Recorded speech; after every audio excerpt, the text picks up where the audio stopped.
Ya, selamat pagi, salam sejahtera dalam kasih Tuhan Yesus Kristus. Oleh kemurahan Tuhan, kita boleh ada di dalam rumah Tuhan dan menikmati kasih sayang Tuhan.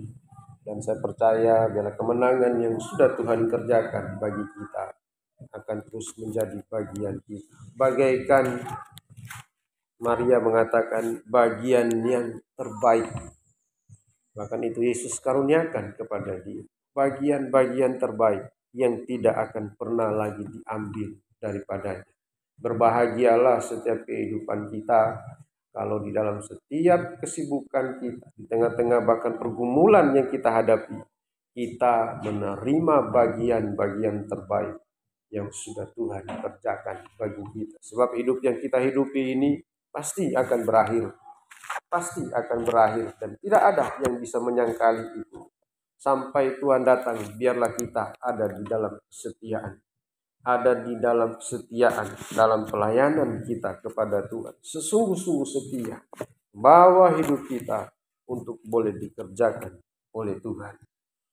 Kita harus sadar dan harus berjaga-jaga. Itu yang Tuhan inginkan supaya kita pun kerjakan, kita lakukan, dan kita harus jalani setiap kehidupan yang Tuhan percayakan ini dengan sadar dan berjaga-jaga. Bukan hanya sadar tetapi berjaga-jaga, sebab yang kita hadapi sekarang adalah pekerjaan kuasa kegelapan, pekerjaan iblis yang dikatakan di dalam 1 Petrus pasalnya yang kelima, dia berjalan berkeliling, dia berjalan keliling dan dia mencari siapa yang dapat ditelannya. 1 Petrus pasal yang kelima, kita masih akan membaca ini.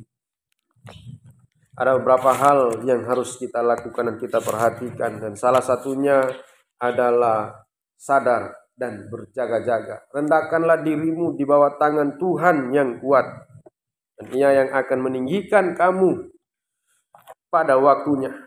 Serahkanlah segala kekhawatiranmu kepada Dia, sebab Ia yang memelihara kamu.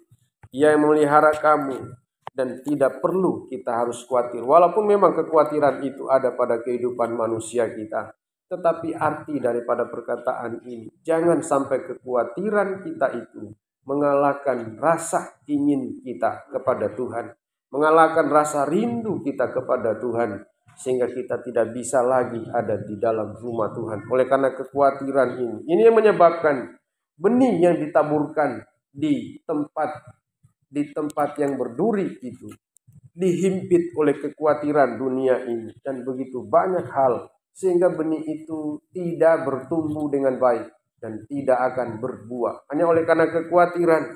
Sehingga janganlah kamu khawatir, serahkanlah segala kekhawatiranmu kepadanya. Kita boleh khawatir, tetapi kita serahkan kekhawatiran itu kepada Tuhan, karena Dia yang memelihara setiap kehidupan kita. Sadarlah dan berjaga-jagalah, ayat yang ke-8.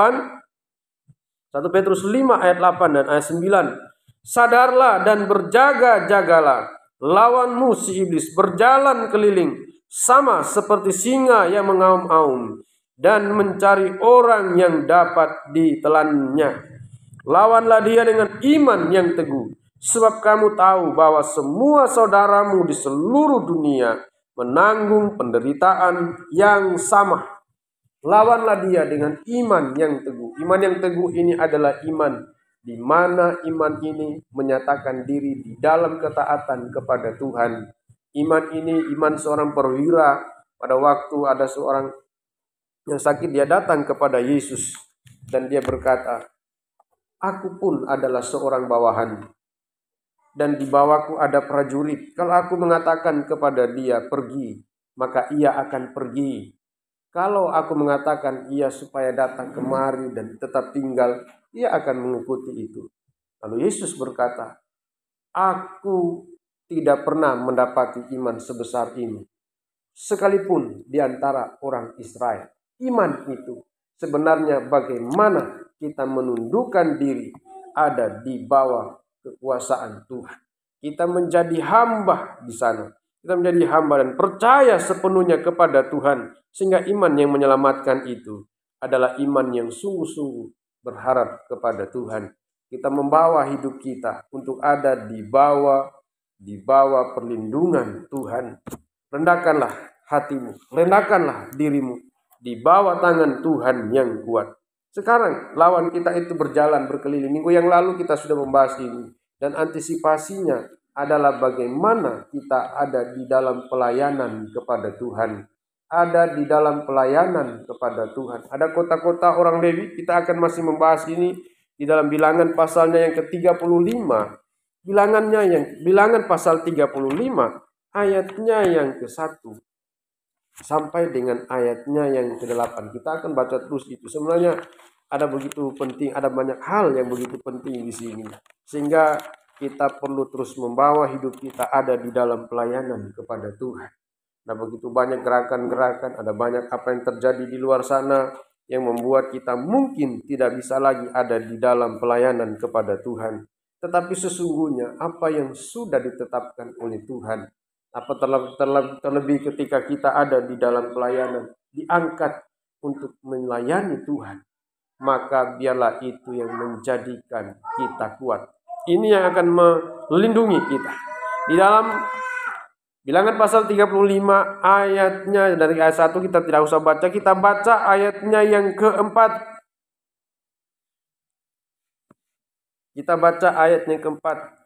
Tanah-tanah penggembalaan kota-kota yang harus kamu berikan kepada orang Lewi itu ialah dari tembok kota keluar 1000 hasta berkeliling. Atau dari ayat 3, kota-kota ini akan menjadi kepunyaan mereka untuk didiami, dan tanah-tanah penggembalaannya untuk hewan yang mereka miliki dan untuk segala ternak mereka yang lain.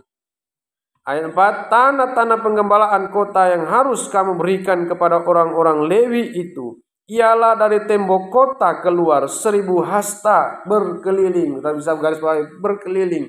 Jadi berkeliling, tidak ada celah di sini kalau kita memperhatikan berkeliling. Sehingga tanah penggembalaan ini ada di sekeliling kota-kota itu, kota-kota orang Israel. Dan ayat yang kelima, di luar kota itu haruslah kamu mengukur 2000 hasta di sisi timur, dan 2000 hasta di sisi selatan, dan 2000 hasta di sisi barat, dan 2000 hasta di sisi utara, sehingga kota itu berada di tengah-tengah. Itulah bagi mereka tanah-tanah penggembalaan kota-kota. Jadi apa yang diberikan oleh orang-orang Israel ini kepada orang-orang Lewi, kita tahu orang-orang Lewi ini adalah salah satu suku yang dikhususkan untuk melayani Tuhan pada waktu itu. Di antara 12 suku Israel, suku Lewi ini adalah suku yang melayani Tuhan.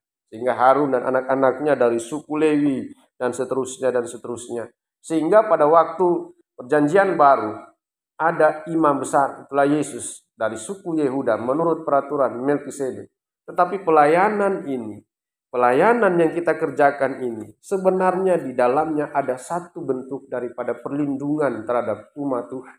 Lalu, dengan apa yang terjadi sekarang, nanti kita akan membaca terus ini. Kalau kita menggabungkan, ada 1000 hasta, kota orang Lewi itu 1000 hasta keluar. Lalu ditambah dengan 2000 hasta lagi keluar, itu sama dengan 3000 hasta. 3000 hasta. 3000 hasta ini adalah sama dengan isi daripada kemah suci, ruang suci dan ruangan maha suci. Di sini belum ada gambarnya lagi, masih ada di gereja lama. Kalau kita mengukur itu, kita melihat itu di dalam kitab Keluaran, kitab Bilangan juga banyak di situ. Ruangan suci itu dia berukuran 20 hasta kali 10 hasta. Dan ruang maha suci adalah 10 hasta kali 10 hasta, dan tingginya adalah 10 hasta. Sehingga kalau kita mengalihkan itu 30 hasta dikali 10 hasta dikali 10 hasta, sehingga didapatilah angka 3000 hasta ini. Kita tidak melihat itu, kita tidak membahas ini sebenarnya di dalam pendalaman Alkitab. Ya, berdoa supaya nanti tahun ini kita akan ada lagi di dalam ibadah pendalaman Alkitab ini. 3000 hasta. 3000 hasta ini juga adalah jumlah daripada orang yang pada waktu mereka mendengarkan khotbah Petrus. Kita telah membaca, kita baca lagi ayat ini di dalam Kisah Rasul. Serasul pada pasalnya yang kedua. Rasul pasalnya yang kedua, ayatnya yang ke-41. Betapa pentingnya kota-kota penggembalaan dan kota-kota orang Lewi ini.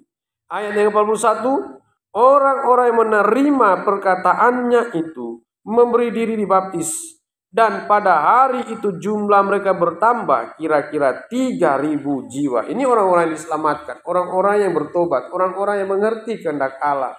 Sehingga di dalam pelayanan kita kepada Tuhan, sebenarnya kita itu membawa hidup kita untuk ada di dalam satu pertobatan oleh karena mengerti kehendak Tuhan.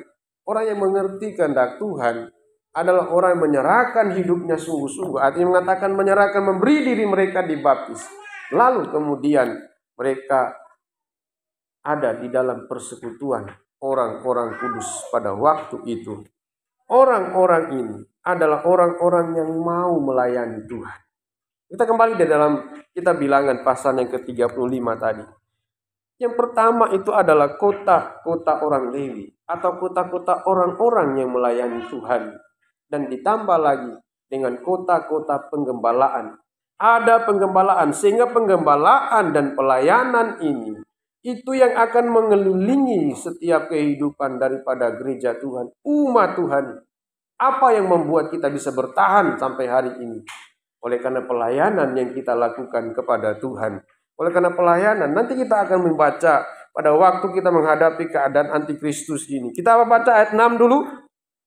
Mengenai kota-kota yang harus kamu berikan kepada orang Lewi itu, ialah 6 kota perlindungan yang harus kamu berikan supaya orang pembunuh dapat melarikan diri ke sana. Di samping itu haruslah kamu memberikan 42 kota. Jadi ada 6 kota perlindungan dan di samping itu ada 42 kota yang lain. Dan itu adalah kota-kota yang diberikan kepada orang-orang Lewi. Kota-kota 6 kota perlindungan ini adalah diberikan untuk supaya orang pembunuh dapat melarikan diri ke sana. Adalah orang-orang pembunuh yang membunuh dengan tidak sengaja. Nah, saudara bisa baca dari ayat 9 dan seterusnya. Orang-orang membunuh ini. Sehingga 6 kota ini adalah 6 kota, sebenarnya 6 kota kemurahan. Pada waktu itu kalau ada orang didapati membunuh, maka dia harus dibunuh secara itu. Kalau orang itu dibunuh dengan dirajam batu atau mungkin dengan pedang, maka dia harus dibunuh secara demikian. Tetapi kota perlindungan ini adalah kota kemurahan. Sehingga orang-orang yang tidak sengaja ada di dalam proses pembunuhan ini masih bisa lari ke tempat itu. Masih bisa lari ke kota perlindungan itu. Sehingga dia tidak akan bisa dibunuh kalau dia tidak dihakimi terlebih dahulu. Dan ini sebenarnya adalah perlindungan, kemurahan Tuhan. Pada waktu itu hukum Taurat begitu kuat, mata ganti mata, gigi ganti gigi. Tetapi hadirnya 6 kota perlindungan ini memberikan perlindungan, memberikan kemurahan. Sehingga baik orang-orang Israel, orang-orang yang dari luar, orang-orang asing atau pendatang yang juga mengalami hal yang sama, mungkin tidak sengaja terlibat dalam pembunuhan dan lain sebagainya, dia bisa ada di dalam perlindungan.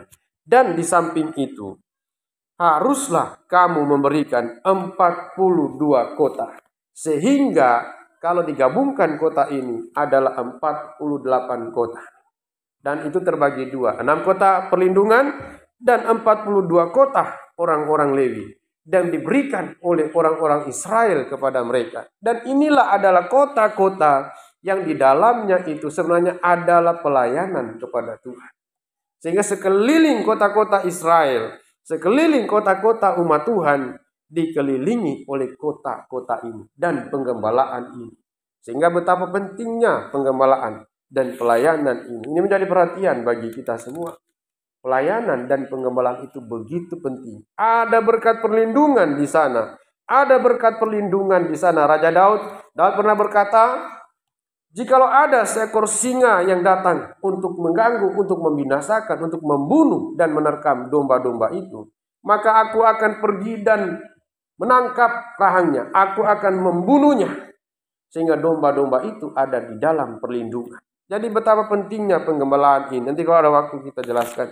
Tapi 42 kota ini ada kaitannya dengan kekuatan antikristus.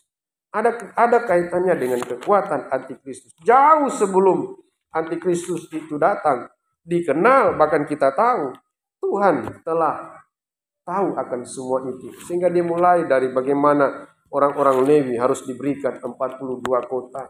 Ini adalah satu nubuatan yang akan terjadi. Bagaimana orang-orang yang diselamatkan, orang-orang yang masuk dalam kota-kota ini adalah orang-orang yang sungguh-sungguh ada di dalam pelayanan. Di dalam Wahyu pasal yang ke-11 kita akan membaca. Wahyu pasal yang ke-11, ayatnya yang ke-1 dan ayatnya yang kedua. Ayat 1, ayat 2, dan sebenarnya dari ayat 1 sampai dengan ayatnya yang ke-14. Tapi kita akan lompat-lompat membaca ini. Ayat 1, Wahyu pasal 11 ayat 1. 2. Saksi Allah. Kemudian diberikanlah kepadaku sebatang bulu, seperti tongkat pengukur rupanya, dengan kata-kata yang berikut. Bangunlah dan ukurlah bait suci Allah dan mesbah dan mereka yang beribadah di dalamnya. Ini yang diukur ini adalah kemah suci, ruangan suci dan ruangan maha suci. Yang kalau didapatkan ukuran ini adalah 3.000 hasta. 3.000 hasta. Dan ayat 2, tetapi kecualikan pelataran bait suci.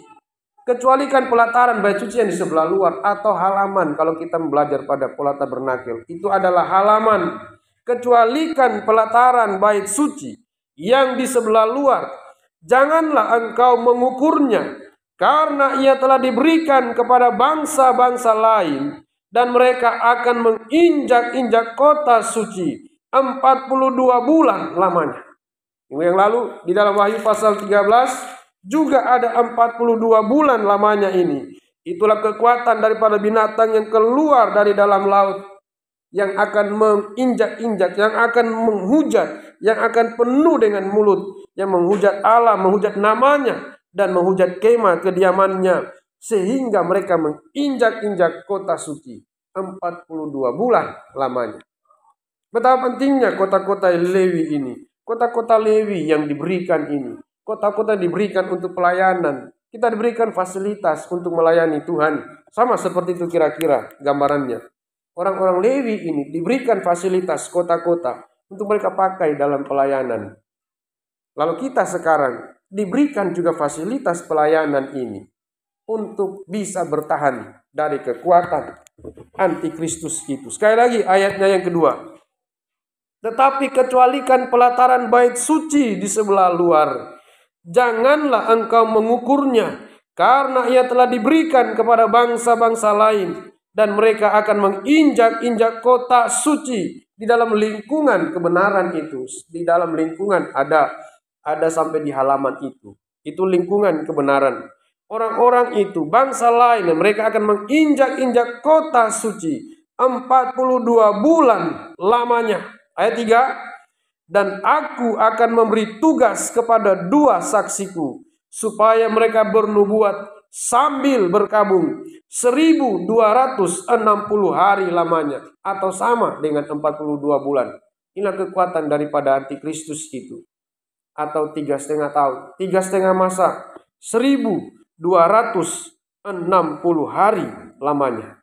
Sehingga di dalam 42 bulan ini, 1260 hari ini, ada 2 saksi Allah yang akan bernubuat sambil berkabung. Kenapa sambil berkabung?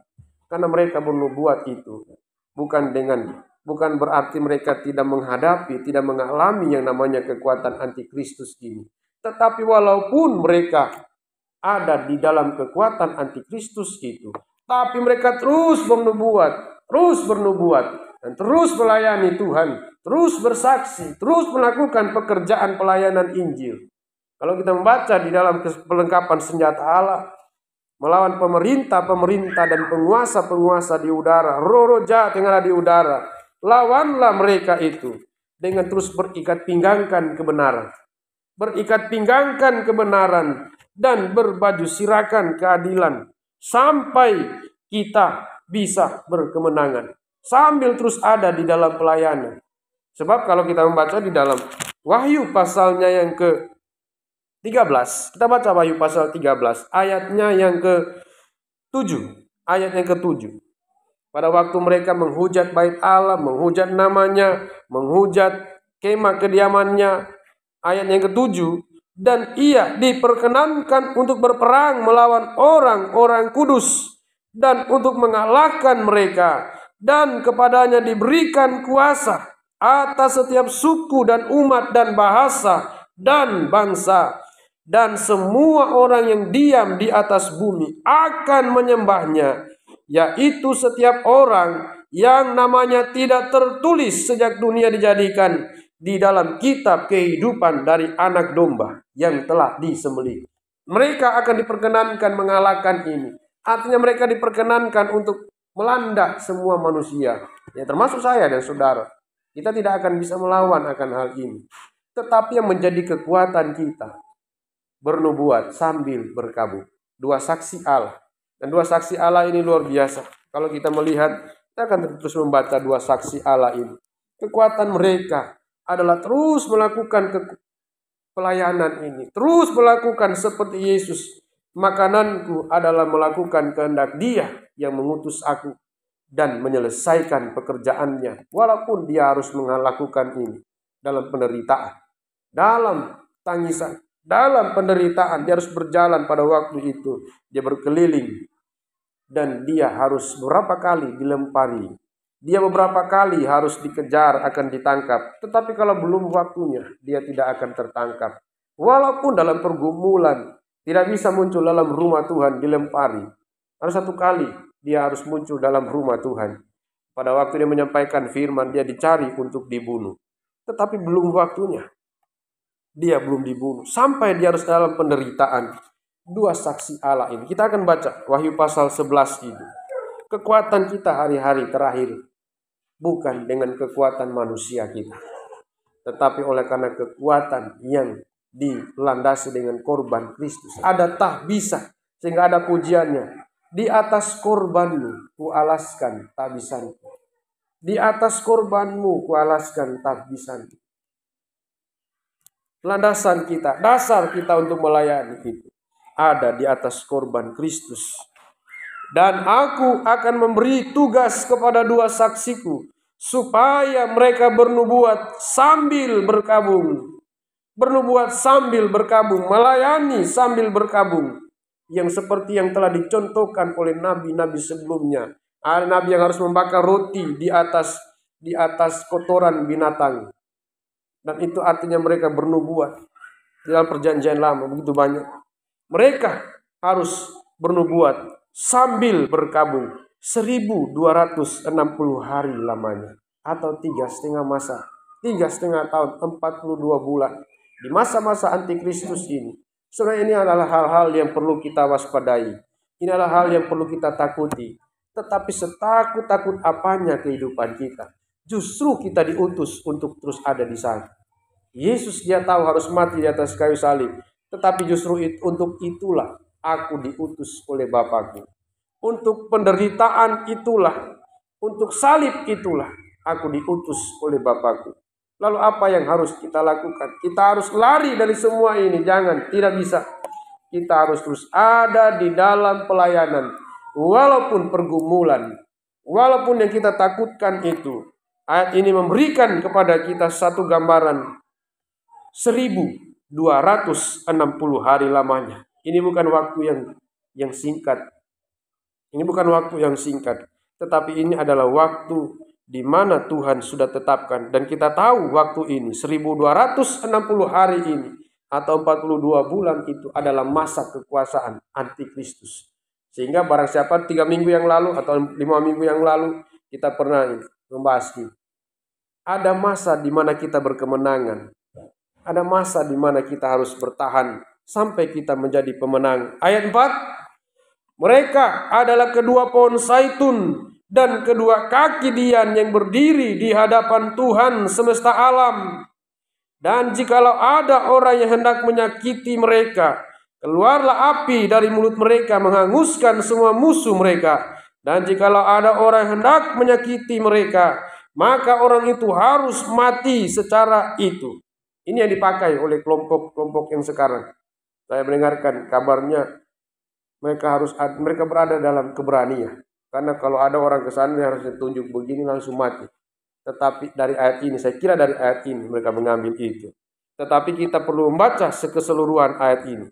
Ayatnya yang ke-6, mereka mempunyai kuasa menutup langit supaya jangan turun hujan selama mereka bernubuat, dan mereka mempunyai kuasa atas segala air untuk mengubahnya menjadi darah, dan untuk memukul bumi dengan segala jenis malapetaka setiap kali mereka menghendakinya. Gambaran ini memberikan kita gambaran adalah kekuatan Musa dan Elia. Elia itu adalah manusia biasa. Dan dia berdoa, jangan turun hujan. Dan hujan pun tidak turun. Dan dia berdoa, turun hujan. Maka hujan itu turun. Kuasa daripada Musa. Dia berkuasa membuat air, segala air, untuk mengubahnya menjadi darah. Dan untuk memukul bumi dengan segala jenis malapetaka atau tulah. Kekuatan Musa dan Elia. Itulah dua saksi Allah. Mereka bernubuat sambil berkabut. Kita bukan hanya melihat bagaimana kekuasaan mereka, tapi kita juga perlu melihat kelemahan-kelemahan mereka sebagai manusia, sehingga kita pun menjadi kuat oleh karena ini. Elia manusia biasa, dan dia pernah lari dari Isabel. Dia pernah lari dari Ahab, sehingga dia harus pergi ke padang gurun 3 hari perjalanan jauhnya. Lalu di sana dia tidak bisa berbuat apa-apa lagi. Malaikat datang memberikan roti. Lalu berkata, bangunlah, makanlah. Bangunlah dan makanlah. Lalu Tuhan berkata, apa kerjamu di sini, hai Elia? Dan dia masih berkata, aku bekerja segiat-giatnya untuk Tuhan. Di dalam setiap pergumulan yang dialami oleh Elia, sebagai manusia biasa, dia ada di dalam ketakutan menghadapi Ahab, menghadapi Isabel. Dia takut dan dia harus lari ke padang gurun 3 hari perjalanan jauhnya. Di sana dia tinggal dikuatkan oleh malaikat yang memberikan kepada dia roti. Bangunlah dan makanlah. Lalu Tuhan sempat bertanya, apa kerjamu di sini, hai Elia?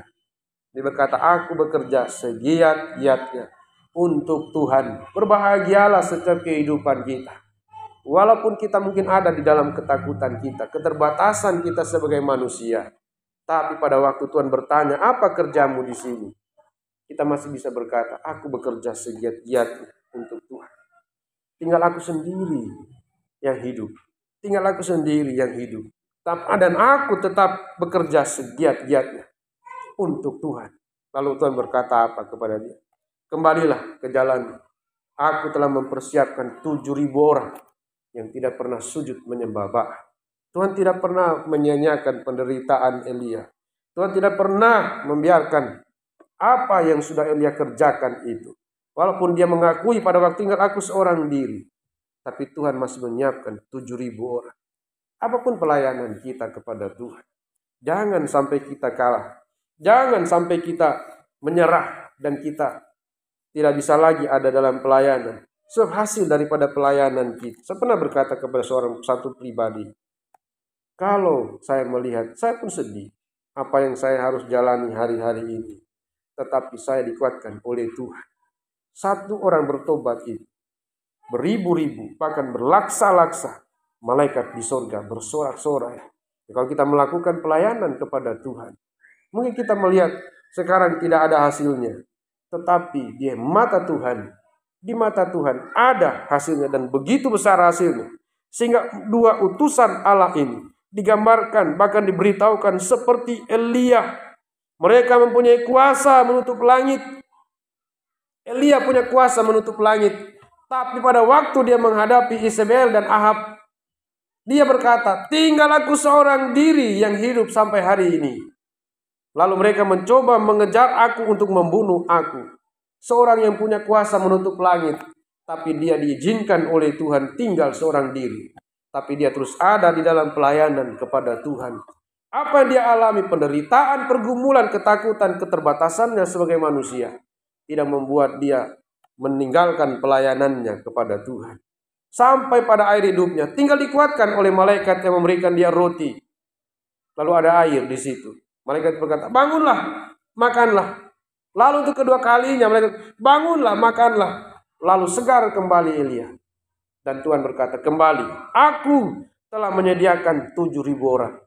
Pelayanan yang kita kerjakan, kalau kita lihat sepertinya tidak berhasil, jangan kita menyerah. Aku bekerja segiat-giatnya. Atau kalau kita dapatkan ayat ini, ya kalau saya tidak dapatkan ini, mungkin minggu depan, saya berhutang kepada Allah, minta tolong carikan bagaimana Elia itu mendapatkan kekuatan pada waktu dia lari daripada Ahab dan Isabel. Dia lari karena kekuatannya, karena kemanusiaannya. Demikian juga Musa. Musa itu pernah meninggalkan umat Tuhan. Dia lari keluar dari tanah Mesir pada waktu dia pada waktu dia berjumpa dengan dua orang. Satu orang Israel, satu orang Mesir. Mereka bertengkar.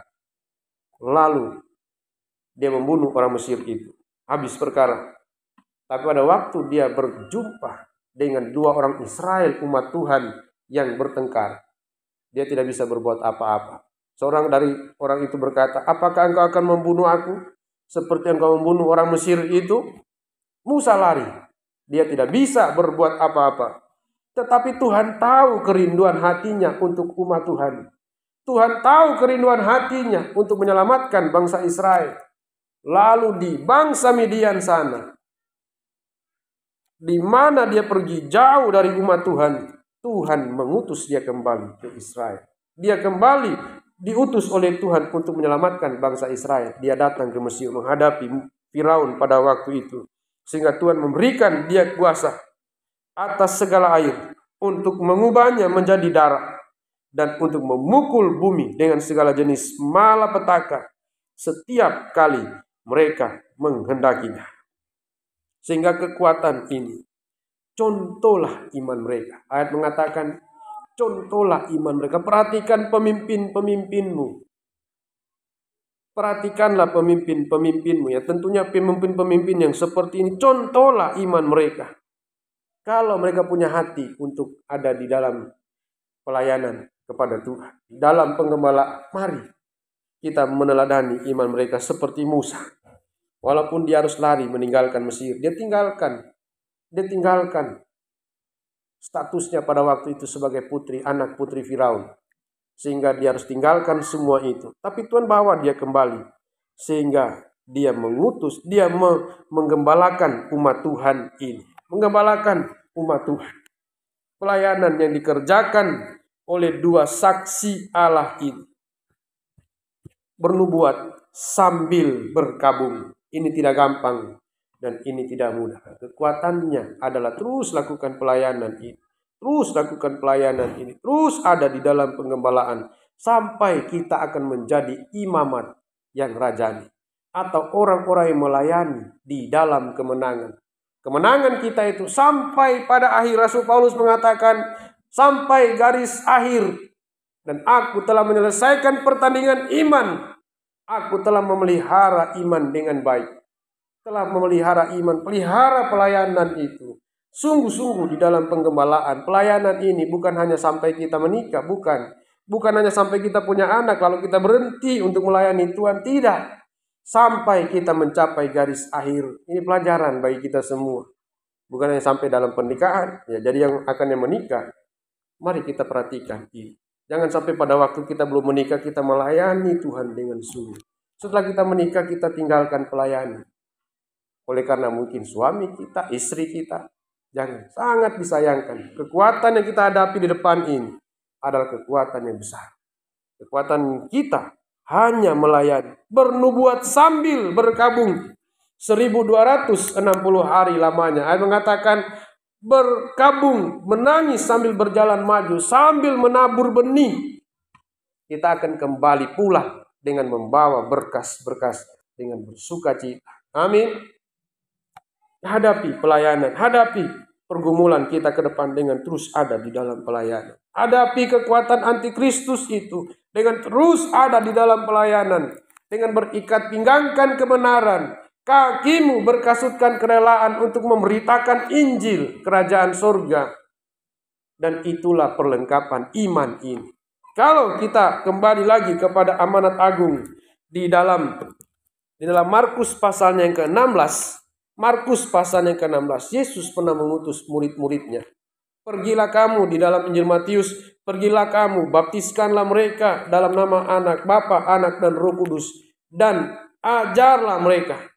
Di dalam Injil Markus dituliskan di sana, kamu akan memegang ular, dan kamu, racun maut tidak akan mempan terhadap kamu. Kita baca di dalam Injil Matius terlebih dahulu. Amanat agung, pelayanan yang kita kerjakan kepada Tuhan, pelayanan yang kita kerjakan di hadapan Tuhan. Injil Matius pasalnya yang ke-28, perintah untuk memberitakan Injil, pelayanan ini disebutkan sebagai amanat agung. Nanti kita akan baca juga di dalam Injil Markus. Kita baca dulu di dalam Injil Matius pasal 28 ayatnya yang ke-18 dan seterusnya. Yesus mendekati mereka dan berkata, kepadaku telah diberikan segala kuasa di sorga dan di bumi. Karena itu pergilah, jadikanlah semua bangsa muridku, dan baptislah mereka dalam nama Bapa dan Anak dan Roh Kudus, dan ajarlah mereka melakukan segala sesuatu yang telah kuperintahkan kepadamu. Dan ketahuilah, aku menyertai kamu senantiasa sampai kepada akhir zaman. Kalau kita ada di dalam pelayanan kepada Tuhan, aku akan menyertai kamu senantiasa sampai kepada akhir zaman. Kekuatan kita menghadapi pergumulan hari-hari ini, menghadapi pergumulan ekonomi kita, menghadapi kekuatan antikristus yang ada sementara berjalan ini.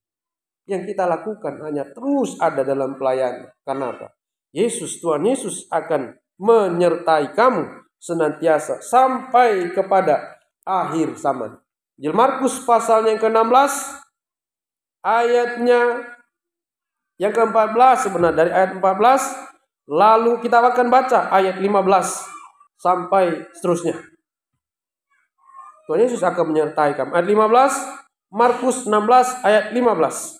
Lalu ia berkata kepada mereka, pergilah ke seluruh dunia, beritakanlah Injil kepada segala makhluk. Siapa yang percaya dan dibaptis akan diselamatkan, tetapi siapa yang tidak percaya akan dihukum.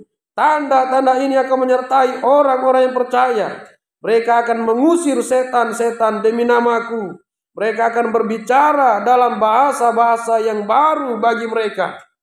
Mereka hidup oleh karena kekuatan Tuhan. Mereka hidup oleh Roh Kudus yang memenuhi mereka. Ayatnya yang ke-17, ayat 18, mereka akan memegang ular, dan sekalipun mereka minum racun maut, mereka tidak akan mendapat celaka. Mereka akan meletakkan tangannya atas orang sakit, dan orang itu akan sembuh. Sesudah Tuhan Yesus berbicara dengan demikian kepada mereka, terangkatlah ia ke surga, lalu duduk di sebelah kanan Allah. Mereka pun pergilah memberitakan Injil ke segala penjuru, dan Tuhan turut bekerja dan meneguhkan firman-Nya itu dengan tanda-tanda yang menyertainya. Kalau kita ada dalam pelayanan kepada Tuhan, memegang ular, ya memegang ular itu bagi saya geli. Memegang ular, ini gambaran kepada kita. Memegang ular, ular itu pun dalam kaitannya dengan pencobaan, dengan penggodaan di Taman Eden. Sampai kekuatan ular itu ada pada tangan kita, ada dalam genggaman kita. Seperti sekarang, dunia ada dalam genggaman kita. Itu yang dipakai untuk kemajuan teknologi sekarang. Simbol daripada kemajuan teknologi sekarang, dunia ada dalam genggaman. Sehingga dunia di sana kita bisa lihat hanya dari HP kita, hanya dari kita mengklik. Kita lihat di Amerika apa yang terjadi di belahan dunia sana. Dunia dalam genggaman. Nanti ada penjelasannya ini. Kalau kita sungguh-sungguh ada di dalam pelayanan kepada Tuhan, mereka akan memegang ular. Ular ini ada kaitannya dengan pada waktu ular menggoda Hawa. Sehingga ada kekuatan menghadapi kekuatan daripada iblis. Dan si ular tua yang disebut iblis atau setan. Dalam Wahyu pasal 12. Ini bukan hanya ular-ular biasa. Mereka akan memegang ular. Dan sekalipun mereka minum racun maut, mereka tidak akan mendapat celaka. Hai maut, di manakah sengatmu? Hai maut, di manakah kemenanganmu? Sampai orang-orang melayani Tuhan akan berkata seperti itu. Jadi ini bukan hanya ayat pada waktu kita pemakaman lalu kita bacakan, tidak. Tapi kekuatan daripada pelayanan ini sampai kepada sekalipun mereka minum racun maut. Jadi bukan hanya racun-racun sianida, bukan hanya itu. Racun maut artinya ada racun yang disebarkan oleh maut. Maut itu telah datang dan dia telah menjalar ke dalam dunia ini oleh satu orang.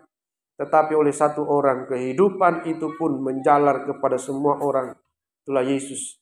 Lewat Adam racun maut itu turun. Tapi lewat Yesus racun maut ini pun bisa dikalahkan. Sehingga ayat ini sangat indah. Begitu dalam pengertiannya. Mereka akan memegang ular. Ular itu bukan ular yang menguasai kita, tapi mereka akan memegang ular itu. Dan sekalipun mereka meminum racun maut, mereka tidak akan mendapat celaka. Mereka akan meletakkan tangannya atas orang sakit dan orang itu akan sembuh. Ini kekuatan orang-orang yang melayani Tuhan. Walaupun pelayanan itu dikerjakan dengan sambil menangis, pelayanan itu sambil berkabung.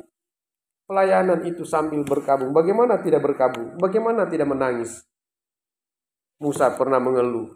Bahkan hamba-hamba Tuhan, nabi-nabi sebelumnya mereka pernah mengeluh.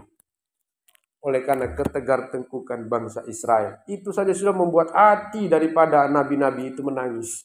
Ditambah dengan pergumulan yang dari luar. Tambah lebih menangis pergumulan. Sehingga kalau dua utusan Allah ini bernubuat sambil berkabung. Berkabung ini ada dalam kedukaan. Ini tidak heran.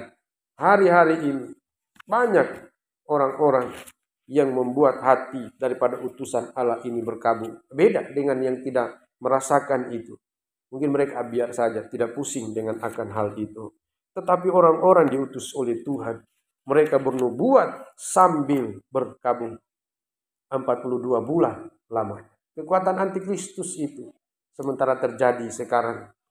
Tetapi kekuatan kita adalah pelayanan kepada Tuhan. Dan tidak akan ada yang bisa memisahkan kita dari kasih Kristus. Tidak ada yang bisa memisahkan kita dari kasih Kristus. Penindasan, ketelanjangan, kelaparan, pedang, sakit, penyakit, bahkan mara bahaya, sekalipun tidak akan bisa memisahkan kita dari kasih Kristus. Sehingga kita akan menjadi orang-orang yang kuat. Kita akan menjadi orang-orang yang berkemenangan. Dan kita akan menjadi orang-orang yang sungguh-sungguh menyerahkan hidup kita kepada Tuhan. Dan Dia yang akan memelihara kami. Kita akan bangkit berdiri bersama-sama. Kita akan datang kepada Tuhan. Betapa pentingnya pelayanan ini. Berapa pentingnya pelayanan ini. Dan kita harus kerjakan itu. Oleh karena Dia sangat mengasihi kita. Dan Dia tidak akan pernah membiarkan kita. Dan tidak akan pernah membiarkan kita. Mari angkat satu pujian tadi. Musim akan selalu berganti.